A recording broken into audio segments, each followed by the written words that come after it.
Fergus. This is a story about Fergus, the little traction engine, who always liked to do things right. One day I asked him to help Bill and Ben at the quarry, but poor Fergus wasn't used to their tricks. Listen about all the trouble they caused him. Fergus, the little blue traction engine, was the pride of the cement works. He loved his work.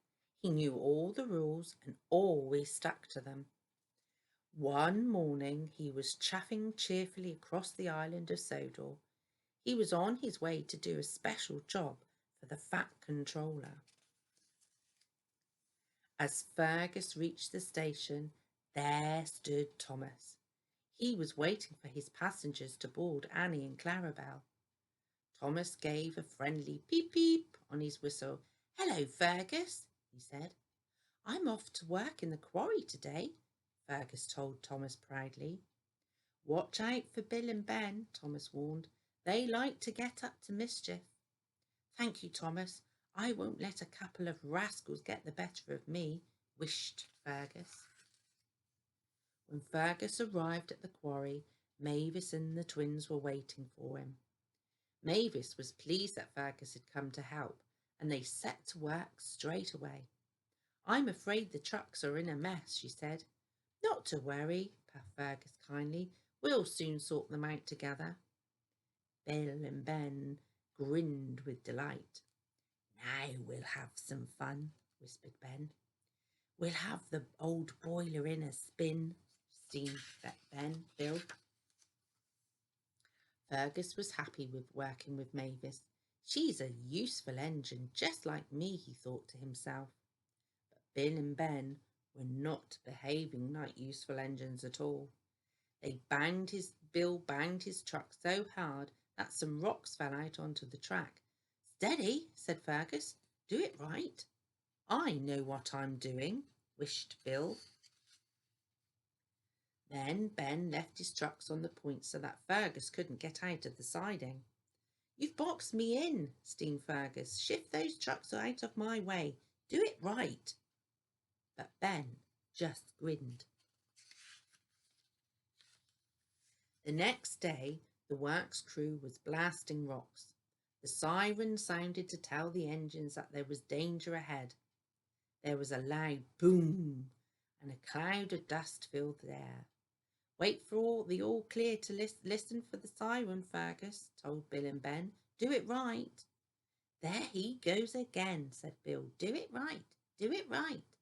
It's all he tells us from morning till night." "Keep your big funnel out of our quarry," huffed Ben rudely. Later, the quarry master sent Bill and Ben to collect new rock crusher from the harbour. Fergus spent a happy afternoon shunting trucks with Mavis. The quarry was a much more peaceful place without the twins around. At the harbour, Bill and Ben were still cross with Fergus.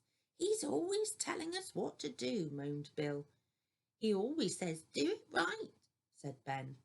"Next time he tells us what to do," wished Bill, "we'll do it wrong," Ben said. With the rock crusher safely loaded onto a flat truck, Bill and Ben steamed back to the quarry as quickly as they could. The rock crusher was heavy. It made the rails shake all the way back. Fergus was waiting for Bill and Ben to arrive. "The blasting has made the rock face unsafe," he called to them. "Stay away. Do things right." Bill and Ben didn't listen. They rattled their load towards the cliff as roughly as they could. Suddenly, loose rocks and stones began to fall from the rock face. "Look out," wished Fergus. "Help," wailed Bill and Ben together. Fergus steamed forward and banged Bill and Ben out of the way. His driver jumped clear just in time, but the falling rocks buried Fergus right up to his funnel. Mavis and the twin engines worked busily to carry away the rocks and rubble. It took a long time to dig poor Fergus out. No one worked harder than Bill and Ben to try and rescue the little traction engine. They didn't moan, and there were no tricks. They wanted to do things right.